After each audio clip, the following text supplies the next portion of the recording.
श्री राम साई भाइयों को। तो अब मैं आपको लेकर चलता हूं 12वीं सदी के प्रारंभ में चौहान वंश में एक शासक हुए पृथ्वीराज चौहान। ध्यान रखिए वो पृथ्वीराज चौहान नहीं है जो सम्राट पृथ्वीराज चौहान के नाम से मशहूर हैं जनमानस में। जो सम्राट पृथ्वीराज चौहान है वो पृथ्वीराज तृतीय के नाम से जाने जाते हैं इतिहास में। ये पृथ्वीराज चौहान के परदादा हैं। तो इन्हीं सम्राट पृथ्वीराज चौहान के एक पुत्र हुए अजयराज चौहान जिनका शासनकाल मिलता है 1113 ईस्वी से 1133 ईस्वी तक। बात करते हैं कि इन्हीं अजयराज चौहान ने अजयमेरू नगर की स्थापना की, जैसे आज हम अजमेर के नाम से जानते हैं, जहां पर ख्वाजा मोइनुद्दीन चिश्ती की दरगाह भी है। ये वही अजमेर की मैं आपसे बात कर रहा हूं। अजयराज चौहान ने अपनी पूर्वजों से मिली साम्राज्य की सीमा को दूर दूर तक फैला दिया। इन्हें चौहान साम्राज्य की सीमा को अटक से कटक तक पहुंचा दिया। ये वही अजयराज चौहान है जिन्हें अजयमेरू नगर की स्थापना की। जैसा मैंने आपको बताया, अजयराज चौहान ने अजयमेरू नगर का जो नाम रखा वो अपने ही नाम पर रखा, अजय, और मेरू का अर्थ यहां पर है पर्वत से।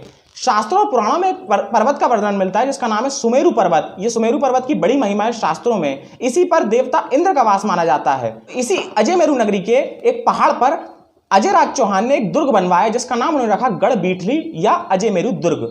इसका नाम बाद में कालांतर में चलकर तारागढ़ दुर्ग नाम पड़ा, जिसे आज भी हम तारागढ़ दुर्ग नाम से जानते हैं। आप अजमेर में जाएंगे तो बड़ी प्रसिद्ध जगह है, आप जा सकते हैं। तो इस तारागढ़ दुर्ग को तारागढ़ नाम कैसे मिला, अब इसका इतिहास हम जान लेते हैं। दरअसल उडाणा पृथ्वीराज सिंह नाम के बड़े ही बलशाली योद्धा हुए। उडाणा पृथ्वीराज सिंह कौन थे? ये उडाणा पृथ्वीराज सिंह महाराणा संग्राम सिंह के बड़े भाई थे। महाराणा संग्राम सिंह कौन? जिन्हें जनमानस या इतिहास में हम राणा संग्राम सिंह के नाम से जानते हैं, जो महाराणा प्रताप के दादा थे। ये पृथ्वीराज सिंह की एक पत्नी थी जिनका नाम था तारा। तो उन्होंने अपनी पत्नी से बहुत प्रेम करते थे, इसलिए उन्होंने अपनी पत्नी के नाम पर इस दुर्ग का नाम तारागढ़ रखा था। बाद में उन्होंने इस दुर्ग का जीर्णोद्धार भी कराया था। तो ये एक किंवदंती या एक कहानी हमको मिलती है। ये बड़े ही बलशाली और प्रतापी शासक थे, बड़े ही विद्वान भी थे, नीति निपुण थे। लेकिन दुर्भाग्य की बात यह है कि इन्हीं के बहनोई ने धोखे से जहर देकर मार दिया था। कर्नल जेम्स टॉड तो यहां तक कहता है कि अगर उडाणा पृथ्वीराज सिंह की मृत्यु नहीं होती तो बाबर भारत को कभी कुचल नहीं पाता, भारत को कभी बाबर रोंद नहीं पाता, भारत पर कभी आक्रमण बाबर कर ही नहीं पाता। क्यों? क्योंकि उडाणा पृथ्वीराज सिंह बड़े ही शक्तिशाली योद्धा और शासक थे। अजमेर के इसी तारागढ़ दुर्ग में शाहजहां के बेटे दारा शिकोह का भी जन्म हुआ था। अजमेर के बारे में एक कहानी और बता दूं कि तारागढ़ दुर्ग में आपको, अजमेर के तारागढ़ दुर्ग में एक सैयद मीरान शाह, या जिसको आप कह लें सैयद मीरान साहब की दरगाह भी मिलेगी। उसके घोड़े की मजारी वहीं पर है। इसके बारे में आपको इतिहास बता देता हूं। इसकी शादी हो रही थी, घोड़े पर बैठा हुआ था, सेहरा सजा हुआ था इसके सर पर। बादशाह का हुक्म होता है कि राजपूतों ने जो है वो अजमेर दुर्ग पर हमला कर दिया है। तब ये घोड़े से उतरता है, योद्धाओं का वेश लेता है और तारागढ़ दुर्ग में मारकाट करने के लिए यहाँ पर चले जाता है, जिसमें राजपूत योद्धा मौजूद थे। राजपूत योद्धाओं से मारकाट करता है और खुद भी स्वयं इतना घायल हो जाता है कि उसी तारागढ़ दुर्ग में ये वहां पर गिर जाता है। जहां पर ये गिरा और जहां पर इसका घोड़ा गिरा वहीं पर इन दोनों की मजार बना दी गई। और दुर्भाग्य तो ये है इस देश का कि उसकी दरगाह पर जाकर न केवल मुसलमान बल्कि हमारे हिंदू भाई जाकर मजार पे उसकी चादर चढ़ाते हैं, मत्था टेकते हैं। मुझे समझ में नहीं आता कि हमारे हिंदू देवी देवता या हमारे हिंदू धर्म में क्या देवी देवताओं की कमी हो गई है क्या? 33 कोटि देवी देवता तो हमारी गाय माता में कहा जाता है कि उनमें वास होता है। मुझे समझ में नहीं आता, लेकिन यही शायद देश का दुर्भाग्य है कि हमें सच्चा इतिहास पता ही नहीं है कि किसने क्या हमारे साथ किया। इन विधर्मियों ने हमारे धर्म को कैसे खंडित किया, कैसे भ्रष्ट किया, लेकिन तब भी हम उन्हें पूजे जा रहे हैं। ऐसी एक नहीं मैं ऐसी आपको सैकड़ों दरगाहें दिखा सकता हूं, ऐसी सैकड़ों मजार दिखा सकता हूं जहां पर हमारे हिंदू भाई जाकर चादर चढ़ाते हैं, माथा चूमते हैं।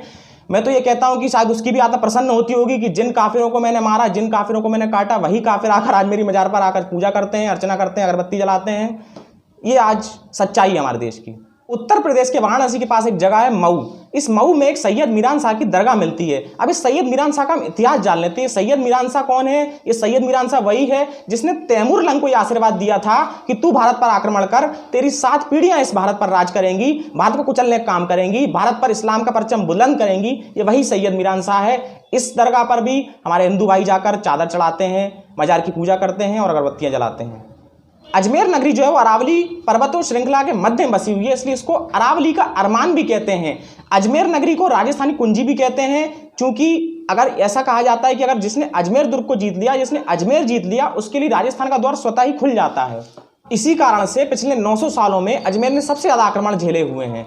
चाहे तुर्कों की बात कर लें, चाहे मुगलों की बात कर लें, चाहे अंग्रेजों की बात कर लें। और न केवल आक्रमण झेले हैं, अजमेर जो है वो प्रमुख केंद्र भी रहा है, चाहे मुगलों का हो, चाहे तुर्क का हो, चाहे विदेशी आक्रमणकारियों का हो। वो इसलिए क्योंकि अजमेर जो है वो ऐसी जगह पर पड़ता है जिससे पूरे राजस्थान पर आप दृष्टि रख सकते हैं। और बल्कि अंग्रेजों ने तो इसे सर्दियों की राजधानी बना दिया था। 1130 में अजयराज चौहान पुष्कर चले गए, वहां वे धर्म कर्म के कार्य में लीन हो गए। 3 साल तक उन्हीं के नाम पर उनके बेटे अर्णोराज चौहान ने शासन किया। बाद में 3 साल के उपरांत या 3 साल के पश्चात अजयराज चौहान की मृत्यु हो जाती है। फिर उन्हीं के बेटे अर्णोराज चौहान, जिनका शासनकाल 1133 से 1155 तक था, वो शासनकाल करते हैं। ये अर्णोराज चौहान ही सम्राट पृथ्वीराज चौहान के दादाजी हैं। अजमेर में जो अन्ना सागर झील है वो भी सम्राट अर्णोराज चौहान ने ही बनवाई थी। इसके बारे में एक रोचक कहानियां मिलती है, वो ये कि एक बार तुर्कों की भारी सेना ने अजमेर नगरी पर आक्रमण कर दिया। तब अर्णोराज चौहान ने बड़ी ही नीतिगत तरीके से इन तुर्कों की सेना को 2 पहाड़ियों के मध्य घेर लिया, एक नाग पहाड़ी और दूसरी जिस पर तारागढ़ दुर्ग ये बना हुआ है, वहां पर घेर कर इन अर्णोराज चौहान ने और उनकी सेना ने तुर्कों को काट डाला। इस मारकाट से इतना रक्त और इतना मांस मज्जा वहां पर हो गई कि वहां से दुर्गंध उठनी शुरू हो गई। तब अर्णोराज चौहान ने चंद्रा नदी को काटकर उस क्षेत्र तक लेकर आए, जिससे वहां की दुर्गंध दूर हुई। इसी अन्ना सागर झील के आसपास जहांगीर ने, अकबर के पुत्र ने, दौलत बाग का निर्माण करवाया, जिसका अभी वर्तमान में नाम चेंज कर दिया गया है। सुभाष चंद्र बोस उद्यान उसका नाम कर दिया गया दौलत बाग का। अर्णोराज चौहान का जो शासनकाल है बड़ा संघर्षपूर्ण रहा। चालुक्यों से इनका बड़ा संघर्ष रहा। सिद्धराज जयसिंह चालुक्य ने एक बार अजमेर पर आक्रमण कर दिया। सिद्धराज जयसिंह को अर्णोराज चौहान ने बुरी तरह से परास्त कर दिया। अर्णोराज चौहान को इसके एवज में सिद्धराज जयसिंह ने यह किया कि अपनी पुत्री कांचन देवी का विवाह अर्णोराज चौहान से कर दिया। बाद में इसी सिद्धराज के पुत्र कुमारपाल ने अपने पिता की हार का प्रतिशोध लेने के लिए 2 बार अजमेर पर आक्रमण किया। दोनों की सेना यानी अर्णोराज चौहान की सेना और इस सिद्धराज के पुत्र कुमारपाल की सेना आबू पर्वत के बीच में भिड़ती हैं। वहां पर इस सिद्धराज के पुत्र कुमारपाल ने अर्णोराज को और उनकी सेना को परास्त कर दिया। इससे कुमारपाल का लालच इतना बढ़ गया कि इसने अजमेर के गढ़ पर ही चढ़ाई कर दी और अजमेर के गढ़ पर चढ़ाई कर दी और अजमेर के गढ़ को ये घेरा बनाकर घेरे रहा। कुछ समय बाद वहां पर इसे कुछ हाथ नहीं मिला तो वहां से ये लौट कर अपने चला गया। उसके बाद इसने दोबारा अजमेर पर आक्रमण किया और फिर अर्णोराज को परास्त कर दिया। तो बड़ा ही संघर्षपूर्ण शासनकाल या बड़ा ही संघर्षपूर्ण जीवन अर्णोराज चौहान का हमें देखने को मिलता है। अंत में इन्हीं के पुत्र जगदेव ने अर्णोराज चौहान की हत्या कर दी। मतलब अर्णोराज चौहान के एक पुत्र हुए जगदेव, इन्हीं ने अपने पिता की हत्या कर दी, जिस प्रकार से राणा कुंभा के पुत्र उदा ने राणा कुंभा की हत्या कर दी थी। इसके बाद इन्हीं के पुत्र हुए सम्राट विग्रहराज चौहान। ये विग्रहराज चौहान सम्राट पृथ्वीराज चौहान के ताऊश्री हैं, यानी ये सोमेश्वर चौहान के बड़े भाई थे। अब अगली वीडियो में सम्राट विग्रहराज चौहान पर लाऊंगा। आज की वीडियो में यही समाप्त करता हूं। जितने भी नए भाई इस चैनल से जुड़ रहे हैं, मैं सभी से एक निवेदन करूंगा कि हमारा वो भूला हुआ इतिहास है जो हमें पढ़ाया नहीं गया है, तो आप इस चैनल पर बने रहें, इस चैनल को सब्सक्राइब कर दें और नोटिफिकेशन बेल जरूर से प्रेस कर दें ताकि आपको आने वाली वीडियो की सारी नोटिफिकेशन मिल सके। आज की वीडियो में फिलहाल इतना ही। अगली वीडियो में सम्राट विग्रहराज चौहान की कहानी मैं आपके सामने प्रस्तुत करूंगा। तब तक के लिए जय श्री राम, हर हर महादेव।